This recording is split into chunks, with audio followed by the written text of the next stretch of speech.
సూర్యాపేట జిల్లా సూర్యాపేట మండలం ఇమాంపేట హెచ్పిసిఎల్ వద్ద సిఐటియు ఆధ్వర్యంలో మాత్రము కార్మికులు పెద్ద ఎత్తున ధర్నా చేస్తున్నారు. దీనికి అంతటి కారణము డీజీఎం అంకయ్య చేసినటువంటి నిర్వాహకం అని చెప్పొచ్చు. ఎందుకంటే అంకయ్య మీద ఇప్పుడే కాదు గతంలో కూడా అనేక ఆరోపణలు వచ్చినాయి. ఈ హెచ్పిసిఎల్ తన సొంతగా అనుభవిస్తూ నేనే రాజును నేనే మంత్రిని చెప్పడంతో కొంతమంది సుమారు 20-25 సంవత్సరాల నుంచి చేసినటువంటి ఆ కార్మికులను కూడా ఆయన ఇష్టానుసారంగా బదిలీ చేస్తున్నారు. అవసరం వస్తే నేను చెప్తే మీరు తొలగిపోవాలని కూడా చెప్పడంతో ఈ రోజున పెద్ద ఎత్తున కూడా కార్మికులు ధర చేస్తున్నారు. మనం కార్మిక సంఘం నాయకులతో మాట్లాడదాం. అలా చెప్పండి, ఎందుకు మీరు ధర చేస్తారు, కారణం ఏంది, అంకయ్య చేసేటువంటి నిర్వాహకం ఏంది? చెప్పండి. ఎండి ఖాజా అహ్మద్ ఇక్కడ కార్మికుడిగా పనిచేస్తున్నాడు. 20 సంవత్సరాల నుంచి తను ఎలక్ట్రీషియన్ గా పనిచేస్తున్నాడు. హై స్కిల్డ్ వర్కర్ గా పనిచేస్తున్నాడు. కానీ తన పనిలో నైపుణ్యంలో ఎక్కడ కూడా రిమార్క్ లేదు, పలానా తప్పు చేసినామని నోటీసు లేదు, ఎలాంటి సంజాయిషి లేకుండా అకారణంగా తొలగించడం జరిగింది. ఈ రోజున రెండో పక్క హై స్కిల్డ్ వర్కర్ ని స్కిల్డ్ వర్కర్ గా, స్కిల్డ్ వర్కర్ ని అన్స్కిల్డ్ వర్కర్ గా మార్చే వేతనాలు తగ్గిస్తుండ్రు. ఈ రోజున పెరుగుతున్న ధరల ప్రకారం కార్మికుల వేతనాలు పెంచాలి, కానీ తగ్గిస్తున్న పరిస్థితి ఉంది ఇక్కడ. రెండోది ఇక్కడున్న అంకయ్య చేసే నిర్వాహకం ఏం చెప్పండి. ఫస్ట్ తను ఆ మేనేజర్ పోస్ట్ లో ఉండి కార్మికులైనా తన వ్యక్తిగత అవసరాలకు ఉపయోగపడకపోతే వాళ్ళ మీద కక్ష సాధింపు చర్యలు పోల్చుకుంటుండు. ఈ ప్రాంతంలో ఇమాంపేటలో ఒక వెహికల్ డ్యామేజ్ ఇల్లు మారే సందర్భంలో 3 రోజుల పాటు 5 వర్కర్ని చేర్చుకోవడం జరిగింది. ఇటీవల కానీ దసరా పండుగ సందర్భంగా ఒక వర్కర్ నుంచి ఒంగోలు ప్రాంతానికి డ్రైవర్ గా పంపడం జరిగింది.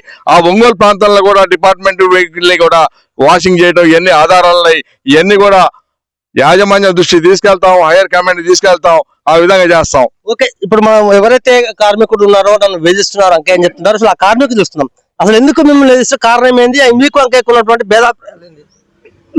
నేను గత 25 సంవత్సరాల నుంచి దీనిలో సీనియర్ టెక్నీషియన్ గా పనిచేస్తున్నాం. వితౌట్ కారణంగా నా పేరు ఖాజా అహ్మద్. నాకు ఏ కారణం లేకుండా విధుల నుంచి రావద్దని 2 రోజుల నుంచి రోస్టర్ నుంచి తొలగించి వేధింపు చేస్తున్నారు. తక్కువ జీతానికి వేరే దగ్గర చేయలేకుండా ఎందుకు నీకు తక్కువ జీతం ఇస్తారు, కారణం ఏంది? హై స్కిల్ నుంచి స్కిల్ ఇస్తా అంటారు. వితౌట్ ఇంటిమేషన్ మాకు పైనుంచి ఒత్తిడి వచ్చింది, జీతాలు తగ్గామని వచ్చారు. కాబట్టి నేను నీకు తగ్గించి నేను అసోసియేషన్ లో ఇస్తున్నా వెళ్తే. ఇప్పుడు కార్మికులకు జీతాలు సంవత్సరం పెరగాలి, లేకపోతే 2 ఏళ్లకు 3 ఏళ్లకు ఒకసారి పెరగాలి. మీ జీతం తగ్గిస్తున్నారంటే మీ మీద రిమార్క్ ఉందా, లేకపోతే మీ మీద కావాలనే అతను మిమ్మల్ని టార్గెట్ చేస్తున్నాడు? కావాలనే టార్గెట్ చేస్తున్నారు. ప్రతి సంవత్సరం మాకు జీతాలు పెరుగుకుంటా పోవాలి, కానీ నిత్యావసరాల ధరలు ప్రతి సంవత్సరం పెరుగుతున్నాయి. కాబట్టి కక్షపూరితంగా నా మీద సాధిస్తాను కార్మికుల మీద ఈ చర్య జరుగుతున్నది, తొలగించడం. కార్మిక సంఘ నాయకులుగా అన్న కార్మికులనే ఫస్ట్ మేము హై స్కిల్ నుంచి స్కిల్ చేస్తున్నాం అని చెప్పి చెప్పడం, అక్కడికి పంపకపోతే మీరు ఉద్యోగం చేయట్లేదని చెప్పేసి నెపంతో ఆ ప్లేస్ లో కొత్త వాళ్ళని పెట్టుకోవడం, వారి దగ్గర డబ్బులు తీసుకోవడం, అట్లా సొంత పనులకు ఎవరైతే చెప్తే వినలేదనుకో వాళ్ళ మీద వేధింపులు చేయడం, వాళ్ళని ఇబ్బందులకు గురి చేయడం, ఇలా నానా రకాలుగా. ఇప్పుడు అంకయ్య గారు ఇక్కడికి వచ్చి 5 సంవత్సరాల నుంచి ఎంతో మంది కార్మికులు తీసేసిండు. స్థానికంగా ఇమాంపేటలో ఉన్న 8 మంది కార్మికులు తీసేసిండు. సూర్యాపేట శ్రీకాంత్ అనే ఒక అబ్బాయిని తీసేసిండు. ఇట్లా ఆయన పనం ఇదే నెపంతో నెట్టడం, తీసేయడం, వాళ్ళ ప్లేస్ లో డబ్బులు దోపడం, వేరే వాళ్ళని కొత్త వాళ్ళ నుంచి ఉద్యోగాలను చేర్చుకోవడం, ఇట్లా కార్మికులు మనవేదనకు గురి చేస్తున్నారు. కార్మికులంతా కూడా ఏంటంటే మేము చనిపోతాం అనే స్టేజ్కి వచ్చారు.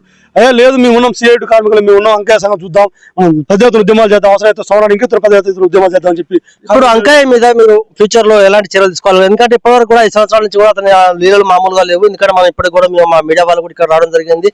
6 నెలలకు ఒకసారి సంవత్సరానికి ఒకసారి ఆయన మీద మీరు ధర్నా చేస్తున్నారు. మరి అధిష్టానం అంటే వాళ్ళ మీద భాస్కర్ మీరు విన్నవించుకున్నారు మీ సమస్యలు ఏమన్నా? అంకయ్య అనేటువంటి వ్యక్తి ఇప్పటి నుంచే కాదు, చాలా మంది పొట్టలు కొట్టిండు, 100ని ఆగం చేస్తున్నాడు. అయినా కూడా మేము సహించి వస్తూనే ఉన్నాం.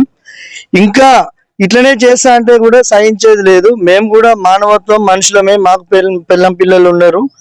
మేమేం చేస్తున్నాం అంటే మా పొట్టలు కొట్టడానికి నీకేమొస్తుంది, మా పొట్టలు కొడితే నీకేమొస్తుంది, నువ్వేమన్నా మా పక్కకెట్టా, మా పక్క ఇది ఇల్లు కాదు కదా, నువ్వెందుకు ఇట్లా మమ్మల్ని ఆగం చేసి మమ్మల్ని ఒక్కొక్కరిని ఏ కారణం లేకుండా ఏ విధంగా పనిష్మెంట్లు లేకుండా తప్పులు చూపెట్టకుండా నువ్వు చెప్పిన పనులన్నీ చేస్తూనే ఉన్నాం. అసలు ఒక డీజీఎం ఎన్ని సంవత్సరాలు పని చేయాలి, అసలు నిబంధనలు ఏమున్నాయి? వాస్తవానికి ఒక డీజీఎం ఈ సెంట్రల్ గవర్నమెంట్ సెక్టర్ లో 3 సంవత్సరాలు 4 సంవత్సరాలు చేయాలి. ఇప్పుడు 5 సంవత్సరాలు అయినా కూడా ఈయనని తీసేయట్లేదు. అంటే ఈయన ఏంది ఇక్కడ కక్ష సాధింపు చేయాలి, సూర్యాపేట నుంచి మురకర్లను తగ్గించాలి, నేను పైన చెప్పుకోవాలి, పైన పీఠం ఎక్కాలి అనేటువంటి ఒక అహంకారం దురుద్దేశంతో ఈయన ఉన్నటువంటి పరిస్థితి తప్ప ఈ కార్మికుల పక్షాన లేకపోతే మమ్మల్ని ఆలోచించేటువంటి పరిస్థితి ఈయనకు ఏ మాత్రం కూడా కనపడట్లేదు. ఇలాగే కొనసాగితే మీరు ఎలాంటి చర్యలు తీసుకోబోతున్నారు? మేము పక్కా ఇటువంటి చర్యలను జటిలం చేస్తాం. వందలు వేల మందితోటి కూడా ఆయన దిగొచ్చేంత వరకు కూడా మేము విరమించుకోము. బరాబర్ చేస్తూనే ఉంటాం, బరాబర్ ఫైటింగ్ చేస్తూనే ఉంటాం. నీవు దిగొచ్చేంత వరకు కూడా మా పోరాటం ఆపం. మా కార్మికుల తరపున నేను కూడా కార్మికుడినే, నన్ను కూడా పర్సనల్ గా నువ్వు యూజ్ చేసుకున్నావు, కారు అడిగించుకున్నావు, ఒంగోలు పంపించినావు, ఇవన్నీ చేసినా కూడా మేము మా పెద్ద మనసుతో చేసినాం. కానీ ఆ మనసు నీకు లేకపోవడం. ఓకే, మనం చూస్తున్నాము ఇమాంపేట వద్ద మాత్రము సిఐటియు ఆధ్వర్యంలో మొత్తం పెద్ద ఎత్తున కార్మికులు ధర్నా నిర్వహిస్తున్నారు. డీజీఎం చేసినటువంటి ఎవరైతే అంకయ్య ఉన్నారో ఆయన చేసినటువంటి పని మాత్రం బాగాలేదని చెప్తున్నారు. ఎందుకంటే సొంత పనులకు కూడా మమ్మల్ని వినియోగించుకుంటున్నాడు. ఆయన ఇల్లు షిఫ్ట్ అయితే మేము ఖచ్చితంగా మేము పోవాల్సిందే, లేకపోతే మాత్రం మా మీద చర్యలు తీసుకోవాల్సిన అవసరం ఎంతైనా ఉందని చెప్తున్నాడు. ఆయన చేసినటువంటి వ్యవహారం మార్చుకోకపోతే మాత్రము రానున్న రోజుల్లో మాత్రం పెద్ద ఎత్తున కూడా ధర్నా నిర్వహిస్తాము. ఆయన అసలు వాస్తవానికి 5 సంవత్సరాలు అవుతుంది, 3 సంవత్సరాలకే డీజీఎం కంచి పోవాలి. కానీ మరి పై అధికారులకు మరి ఏ ముడుపులు ఇస్తున్నారో మా దగ్గర తీసుకున్నటువంటి ముడుపులు పై అధికారులకు ఇస్తున్న నేపథ్యంలో వాళ్ళు కూడా అతని కంచి ట్రాన్స్పోర్ట్ చేయడం జరగట్లేదు. ఒకవేళ డీజీఎం ట్రాన్స్ఫర్ చేయకపోతే మాత్రం పెద్ద ఎత్తున కూడా ఉద్యమిస్తామని కూడా కార్మిక సంఘ నాయకులు పేర్కొంటున్నారు. మీ వ్యాపారం అభివృద్ధి కావాలని కోరుకుంటున్నారా? అయితే వెంటనే క్యూనస్ ని సంప్రదించండి. Schools, colleges, banks, shops, office promotions, land promotions, political promotions, restaurant promotions, hospital promotions, పుట్టినరోజు వేడుకలు, శుభకార్యాలు, వ్యాపారాలు ఏవైనా, సందర్భం ఏదైనా ఇప్పుడే క్యూనస్ ద్వారా తెలియజేయండి. మీ వ్యాపారాన్ని అభివృద్ధి చేసుకోండి.